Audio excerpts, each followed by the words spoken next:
Hello guys, I bought a refurbished laptop from Amazon on this company, and they send me instruction to set up the laptop.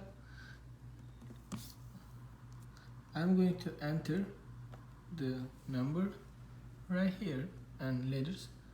Look guys, it start E. I'm trying to put E. Look, it doesn't go.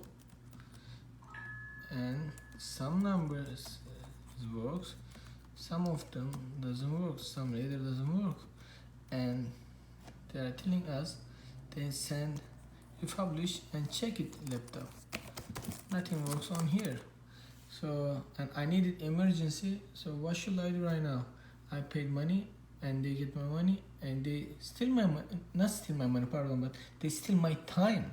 I will spend effort again. So when you buy something from this company, must think 2 times.